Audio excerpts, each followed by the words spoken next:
Hello മക്കളെ, എല്ലാവർക്കും പുതിയൊരു വീഡിയോയിലേക്ക് സ്വാഗതം. നമ്മൾ കഴിഞ്ഞ വീഡിയോയിൽ അക്ഷരങ്ങൾ എന്താണ്, ഓരോ അക്ഷരങ്ങളുടെ പ്രത്യേകതകൾ എന്താണ്, ഓരോ അക്ഷരങ്ങളുടെയും ദീർഘാക്ഷരങ്ങൾ ചേർന്നിട്ടുള്ള 13 രൂപങ്ങൾ എങ്ങനെയാണ്, അങ്ങനെ 481 അക്ഷരങ്ങൾ പഠിച്ച ഒരാൾക്ക് വായിക്കാൻ ഒരു പ്രയാസം അനുഭവപ്പെടില്ല എന്നൊക്കെ നമ്മൾ പറഞ്ഞു. മക്കളെ, നിങ്ങൾ ഹിന്ദി എഴുതാനും വായിക്കാനും ഒക്കെ പഠിച്ചു കഴിഞ്ഞു.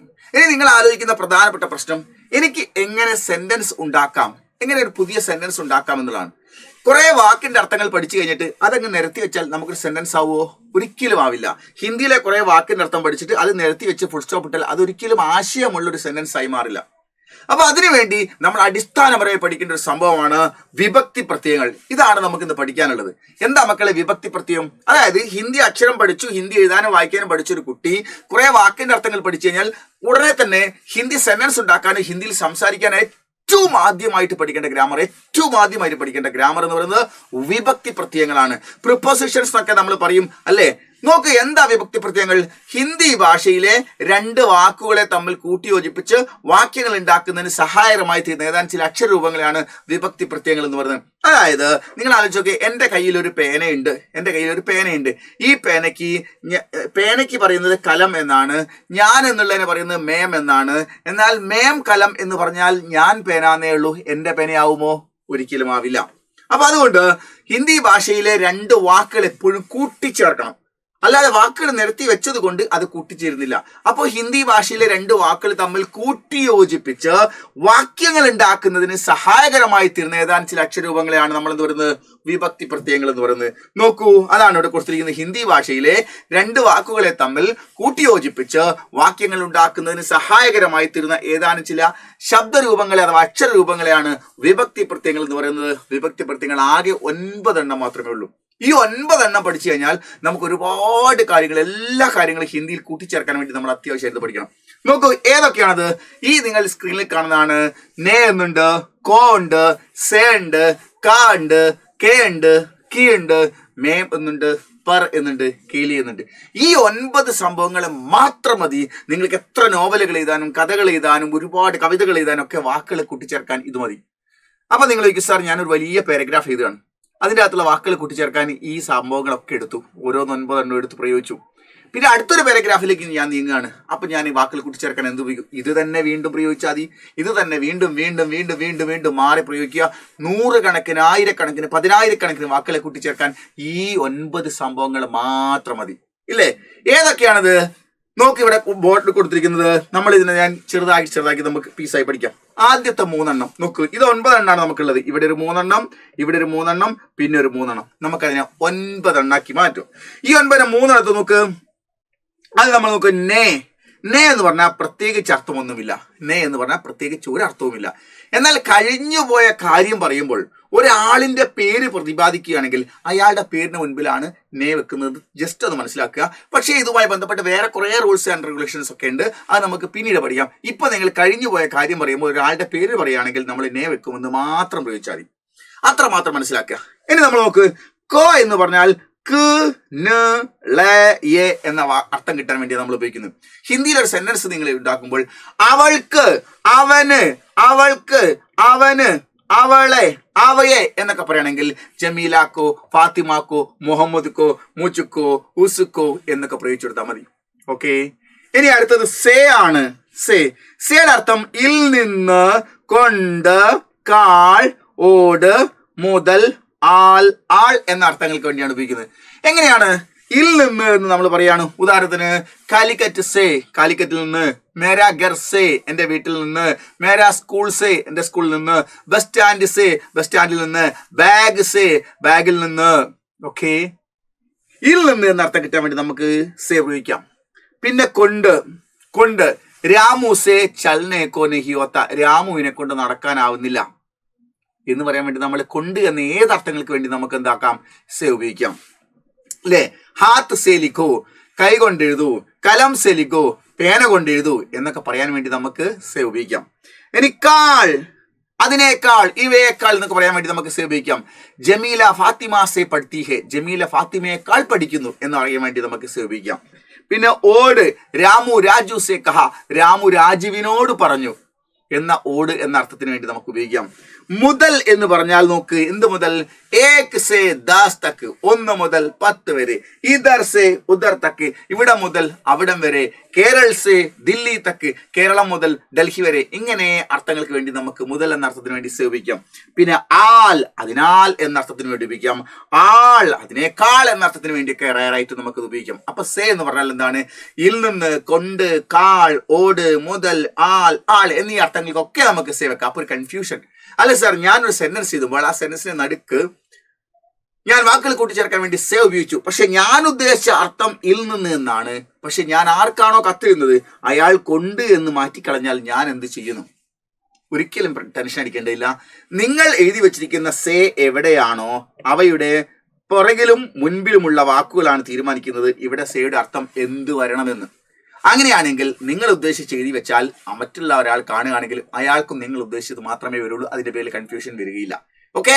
എന്നാൽ സേ എന്ന് പറഞ്ഞാൽ ഇൽ നിന്ന്, കൊണ്ട്, കാൾ, ഓട്, മുതൽ, ആൽ, ആൾ എന്ന അർത്ഥങ്ങൾക്ക് ഉപയോഗിക്കാം. അപ്പൊ നേ പ്രത്യേകിച്ച് അർത്ഥമൊന്നുമില്ല. കോ, നീളയെ, അവൾക്ക്, അവന്, അവളെ, അവയെ എന്ന അർത്ഥങ്ങൾക്ക് ഉപയോഗിക്കാം. സേ ഇൽ നിന്ന്, കൊണ്ട്, കാൾ, ഓട്, മുതൽ, ആൽ, ആൾ എന്ന അർത്ഥങ്ങൾക്ക് ഉപയോഗിക്കാം. പിന്നെ നമുക്ക് വരുന്നത് കാ കേക്കി ആണ്. മക്കളെ നോക്ക്, കാ കേക്കി എന്നുള്ളതിന് 3 എണ്ണത്തിന്റെ അർത്ഥം ന്റെ, ഉടേ, ഉള്ള, ലേന. എന്താ അർത്ഥം? അവന്റെ, അവയുടെ, അവക്കുള്ള, അവളിലെ എന്നൊക്കെ പറയാൻ വേണ്ടി നമ്മൾ ഉപയോഗിക്കുന്നു. അവന്റെ, അവയുടെ എന്നൊക്കെ പറയാൻ വേണ്ടി നമുക്ക് കാക്കേക്ക് ഉപയോഗിക്കും. അപ്പൊ നിങ്ങൾക്കൊരു സംശയം, ഇതിൽ കായുടെ അർത്ഥം എന്താണെന്ന്. ഇതിൽ കായുടെ അർത്ഥമാണ് ന്റെ, ഉടെ, ഉള്ളാലെ. കേയുടെ അർത്ഥമാണ് ന്റെ, ഉടെ, ഉള്ളാലെ. കീയുടെ അർത്ഥമാണ് ന്റെ, ഉടെ, ഉള്ളാലെ. അപ്പൊ നിങ്ങൾ ആലോചിക്കും, സാർ കാക്ക് ഇന്റെ, ഉടെ, ഉള്ളാലെ എന്നർത്ഥമുണ്ട്, കേക്ക് ഇന്റെ, ഉടെ, ഉള്ളാലെ എന്നർത്ഥമുണ്ട്, കീക്കും ഇന്റെ, ഉടെ, ഉള്ളാലെ എന്നർത്ഥമുണ്ടെങ്കിൽ അവന്റെ, അവയുടെ, അവക്കുള്ള, അവളിലെ എന്നൊക്കെ അർത്ഥങ്ങൾ കിട്ടുന്നുണ്ടെങ്കിൽ ഞാൻ ഏതെങ്കിലും ഒന്ന് പ്രയോഗിച്ചാൽ പോരെ. നമ്മൾ മനസ്സിലാക്കേണ്ടത് ചില സ്ഥലങ്ങളിൽ മാത്രമേ കാ പ്രയോഗിക്കുള്ളൂ, ചില സ്ഥലങ്ങളിൽ മാത്രമേ കെ പ്രയോഗിക്കുള്ളൂ, ചില സ്ഥലങ്ങളിൽ മാത്രമേ കീ പ്രയോഗിക്കുള്ളൂ. അതിൻ്റെതായ ചില നിയമങ്ങളുണ്ട്. അത് നമുക്ക് പിന്നീട് ഘട്ടത്തിൽ പഠിക്കാം. ആദ്യം നമ്മൾ ന്റെ, ഉടെ, ഉള്ളാലെ എന്ന അർത്ഥം പ്രയോഗിക്കാൻ വേണ്ടി നമ്മൾ കാക്കയ്ക്ക് പ്രയോഗിക്കുന്ന അർത്ഥം. അതായത് എങ്ങനെയാണ് നിയമം എന്ന് ചെറുതായിട്ടൊന്ന് പറയാം. അതായത് ബാക്കി വിശദമായി നമുക്ക് വേറെ പഠിക്കേണ്ടതുണ്ട്. അതായത് ഒരു കാര്യം പറയുന്ന സമയത്ത് എവിടെയാണോ നിങ്ങൾക്ക് ന്റെ എന്ന അർത്ഥം കിട്ടാൻ വേണ്ടിയിട്ട് ഇതിൽ ഏതെങ്കിലും ഒന്ന് പ്രയോഗിക്കുന്നത്, അത് കഴിഞ്ഞിട്ട് വരാൻ പോകുന്ന വാക്ക് പുല്ലിംഗം ഏകവചനമാണെങ്കിൽ നമ്മൾ ക എന്നാണ് പ്രയോഗിക്കുന്നത്. പുല്ലിംഗം ബഹുവചനാണ് വരാൻ പോകുന്നത്, കെ എന്നാണ് പ്രയോഗിക്കുന്നത്. സ്ത്രീലിംഗമാണെങ്കിൽ കി എന്നാണ് പ്രയോഗിക്കുന്നത്. ഉദാഹരണം ഞാൻ പറയാം, രാജുവിന്റെ മകൻ എന്ന് നമുക്ക് പറയണം. രാജുവിന്റെ മകൻ, അത് നമ്മൾ ഇങ്ങനെയാ പറയാ, രാജു ന്റെ അർത്ഥം വേണ്ടി രാജു കാ ബേട്ട. എന്തുകൊണ്ടാണ് ഞാനിവിടെ ബേട്ട എന്ന് പ്രയോഗിച്ചത്? ബേട്ട എന്ന് പ്രയോഗിക്കാൻ കാരണം ബേട്ട എന്ന് പറയുന്നത് ആൺകുട്ടിയാണ്, ഒരാളാണ്, പുല്ലിംഗമാണ്, ഏകവചനം സിംഗുലർ ആണ്. അതുകൊണ്ടാണ് ഞാൻ ഇന്ത്യ അർത്ഥം കിട്ടാൻ വേണ്ടി ക ഉപയോഗിച്ചത്. എന്നാൽ ഇതേ സെന്റൻസ് തന്നെ നമുക്ക് ഇങ്ങനെ ആക്കാം, രാജു കി ബേട്ടി. നോക്കൂ, ഇവിടെ ഞാൻ എന്തുകൊണ്ടാണ് കീ പ്രയോഗിച്ചത്? ഇവിടെ കീ പ്രയോഗിച്ചതിന്റെ കാരണം ബേട്ടി എന്ന് പറഞ്ഞ സ്ത്രീലിംഗമായതുകൊണ്ട് നമ്മൾ ഇന്ത്യ അർത്ഥം കിട്ടാൻ വേണ്ടി ഇവിടെ കീ പ്രയോഗിച്ചു. ഓക്കെ. ഇനി രാജുവിന് 2 കുട്ടികളുണ്ട്. അപ്പൊ നമ്മൾ ഇങ്ങനെ പറയാം, നോക്ക്, രാജു കെ ബേട്ടെ. നോക്കൂ, ഇവിടെ നമ്മൾ എന്തുകൊണ്ടാണ് കെ പ്രയോഗിച്ചത്? ബേട്ട എന്ന് പറഞ്ഞാൽ ആൺകുട്ടിയാണ്, എന്നാൽ ബേട്ടെ എന്ന് പറഞ്ഞാൽ ആൺകുട്ടികളാണ്. അത് പ്ലൂരലായി മാറി, ഒന്നിൽ കൂടുതലോ ബഹുമാന സൂചകമോ വരികയാണെങ്കിൽ നമ്മൾ ഇന്ത്യ എന്ന അർത്ഥം കിട്ടാൻ വേണ്ടി നമ്മൾ ഇവിടെ കെ ആണ് പ്രയോഗിക്കുന്നത്. അപ്പൊ കാക്കേക്കിന്റെ പ്രയോഗം ജസ്റ്റ് ഒന്ന് മനസ്സിലായല്ലോ. അതിനെപ്പറ്റി കൂടുതൽ മനസ്സിലാക്കേണ്ട. പക്ഷെ ഇപ്പൊ നിങ്ങൾ നോക്കുക, തൊട്ടു മുൻപിൽ വരുന്ന നാമങ്ങളെ നോക്കിയിട്ടാണ് തൊട്ടിങ്ങേപ്പുറത്ത് കാ വേണോ, കെ വേണോ, കീ വേണോ എന്ന് തീരുമാനിക്കുന്നത്. അപ്പൊ കാ കേക്കി എന്നുള്ളതിന്റെ അർത്ഥം ന്റെ, ഉടെ, ഉള്ള, ലേ എന്നാണ് മനസ്സിലാക്കുക. ഓക്കെ മക്കളെ, ഇനി നമ്മൾ മനസ്സിലാക്കേണ്ടത് അടുത്തത് 3 എണ്ണം ഏതൊക്കെയാണ്? 9 എണ്ണത്തിൽ 3 വരുന്നത് മേം. നോക്ക്, ഇതിന്റെ മുകളിൽ ഒരു വരയും കുത്തും മാത്രമേ ഉള്ളൂ. അല്ലാതെ വേറെ നമ്മൾ പഠിക്കാറുണ്ട് 2 വരയും കുത്തുക, നമ്മൾ വരാൻ പോകുന്നുള്ളൂ, പഠിക്കാൻ പോകുന്നുള്ളൂ ഞാൻ എന്ന അർത്ഥത്തിന് വേണ്ടി. ഇവിടെ മേം ഇൽ എന്നാണ് അർത്ഥം. നോക്ക്, ജേബ് മേം പോക്കറ്റിൽ, സിർ മേ തലയിൽ, ആങ്ക് മേ കണ്ണിൽ, ബസ് സ്റ്റാൻഡ് മേം ബസ് സ്റ്റാൻഡിൽ, മേര കിതാബ് മേം, മേര ഘർ മേം എന്നൊക്കെ പറഞ്ഞാൽ, മേര മൻമേം എന്നൊക്കെ പറഞ്ഞാൽ മേം ഇൽ എന്നാണ് അർത്ഥം. ഓക്കെ. ഇനി പർ എന്ന് പറഞ്ഞാൽ മക്കളെ മീത എന്നും മുകളിൽ ഒന്നാണ്. മേഷ് പർ കിതാബ് ഹേ, മേശപ്പുറത്ത് പുസ്തകമുണ്ട്. ഗർ പർ ബില്ലി ഹേ, വീടിന്റെ മുകളിൽ പൂച്ചയിരിക്കുന്നു എന്നൊക്കെ പറയാൻ വേണ്ടി പർ എന്നോ പറഞ്ഞാൽ മീത എന്നും മുകളിൽ എന്ന അർത്ഥത്തിന് വേണ്ടിയാണ് നമ്മൾ ഇപ്പോൾ ഉപയോഗിക്കുന്നത്.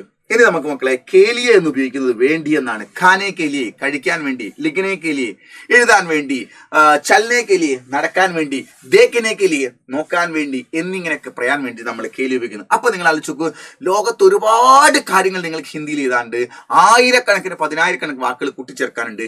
പക്ഷേ ഈ 9 മാത്രം മതി നിങ്ങൾക്ക് ഇവയെല്ലാം ചേർത്ത് ഒരുപാട് നോവലുകളും കഥകളും കവിതകളും മുഴുവൻ കാര്യങ്ങൾ എഴുതാൻ വേണ്ടിയിട്ട്. എത്ര ലോഡ് കണക്കിന് എഴുതുന്നെങ്കിലും വാക്കുകളെ കൂട്ടിച്ചേർക്കാൻ ഈ 9 മാറ്റി മാറ്റി വീണ്ടും വീണ്ടും ഇങ്ങനെ വെച്ചെടുത്താൽ മതി. അപ്പൊ എന്തിനാണ് നമ്മൾ ഉപയോഗിക്കുന്നത്? ഹിന്ദി ഭാഷയിലെ 2 വാക്കുകളെ തമ്മിൽ കൂട്ടിയോജിപ്പിച്ച് വാക്യങ്ങൾ ഉണ്ടാക്കുന്നതിന് സഹായകരമായി തരുന്ന ഏതാനും ചില അക്ഷരരൂപങ്ങളെയാണ് നമ്മൾ വിഭക്തി പ്രത്യയങ്ങൾ എന്ന് പറയുന്നത്. എത്ര ഉണ്ട്? 9 ഉണ്ട്. 9 നിങ്ങൾ സ്ക്രീനിൽ കാണുന്നത്. ഏതൊക്കെ? നേ പ്രത്യേകിച്ച് അർത്ഥമൊന്നുമില്ല. കോ നീളയെ, സേ ഇൽ നിന്ന് കൊണ്ട്, കാൾ ഓട് മുതൽ, ആൾ ആൾ, കാക്കേക്ക് ഇന്ത്യയുടെ ഉള്ളാലെ, മേം ഇൽ പർ മീതെ മുകളിൽ കേലിയ വേണ്ടിയതാണ്. ഇത് നമ്മൾ 9 നമ്മൾ 3 പീസാക്കി നമ്മൾ മുറിക്കുന്നു. നോക്ക്, നമ്മളിവിടെ എങ്ങനെ മുറിക്കുന്നു? ഒന്ന് ഇവിടം വരെ ഒരു പീസ് വരുന്നു അല്ലേ, ഇവിടം വരെ ഒരു പീസ് വരുന്നു, പിന്നെ ഇവിടം വരെ ഒരു പീസ് വരുന്നു. അങ്ങനെ വരുമ്പോൾ ഇവിടെ നമുക്ക് ഇതിൽ 3 ഇതിൽ 3 ഇതിൽ 3 അപ്പൊ 3 9. അപ്പൊ എത്ര ഉണ്ട്? ഹിന്ദി ഭാഷയിലെ 2 വാക്കുകൾ തമ്മിൽ കൂട്ടിയോജിപ്പിച്ച് വാക്യങ്ങൾ ഉണ്ടാക്കുന്നതിന് സഹായമായി ഏതാനും ചില അക്ഷരരൂപങ്ങളെ വിഭക്തി പ്രത്യയങ്ങൾ എന്ന് പറയുന്നു. എത്ര ഉണ്ട്? 9. ഏതൊക്കെ? 3 സെക്കൻഡ് കൊണ്ട് പറയാം.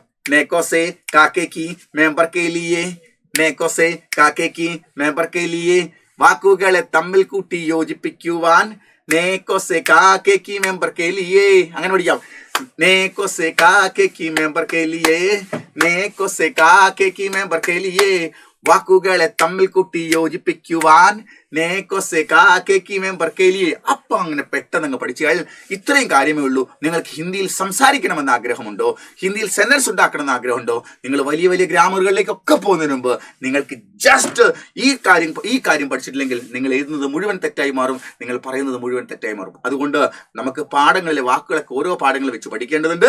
പക്ഷേ ഈ കാര്യങ്ങൾ നിങ്ങൾ കൃത്യമായി പഠിച്ചു തീർക്കേണ്ടതുണ്ട്. എങ്കിൽ മാത്രമേ നിങ്ങൾക്ക് ഹിന്ദി സെന്റൻസ് ഉണ്ടാക്കാൻ കഴിയുള്ളൂ. അപ്പൊ മക്കളെ, ഹിന്ദി ഭാഷയിലെ 2 വാക്കുകൾ തമ്മിൽ കൂട്ടിയോജിപ്പിച്ച് വാക്യങ്ങൾ ഉണ്ടാക്കുന്നതിന് സഹായമായി ഏതാനും ചില അക്ഷരരൂപങ്ങളാണ് വിഭക്തി പ്രത്യയങ്ങൾ. ഇതെത്ര ഉണ്ട്? 9. ഏതൊക്കെ? നേക്കോസെ കാക്കേക്ക് മെമ്പർ കേലിയെ. നേ പ്രത്യേകിച്ച് അർത്ഥമൊന്നുമില്ല. കോക്ക് നീളയെ, സെയിൽ നിന്ന് കൊണ്ട്, കാൾ ഓട് മുതൽ, ആൾ ആൾ, കാക്കേക്ക് ഇന്ത്യയുടെ ഉള്ളാലെ, മേം ഇൽ പർ മീതെ മുകളിൽ കേലിയ വേണ്ടി. ഇത്രയും പച്ചവെള്ളം പോലെ ബൈഹാർട്ടാക്കി ഈ അർത്ഥം നിങ്ങളുടെ മനസ്സിലുണ്ടെങ്കിൽ മാത്രമേ നിങ്ങൾക്ക് സെന്റൻസ് സ്വന്തമായിട്ട് ഉണ്ടാക്കാൻ പറ്റുള്ളൂ, വാർത്താലാപം എഴുതാൻ പറ്റുള്ളൂ, പടുക്കത് എഴുതാൻ പറ്റുള്ളൂ, ക്വസ്റ്റ്യൻ ആൻസർ എഴുതാൻ പറ്റുള്ളൂ. ഓക്കെ, ഇതൊക്കെ ഗംഭീരമായി പഠിക്കുക. മറ്റൊരു വീഡിയോയിൽ വീണ്ടും വരാം. Okay, thank you.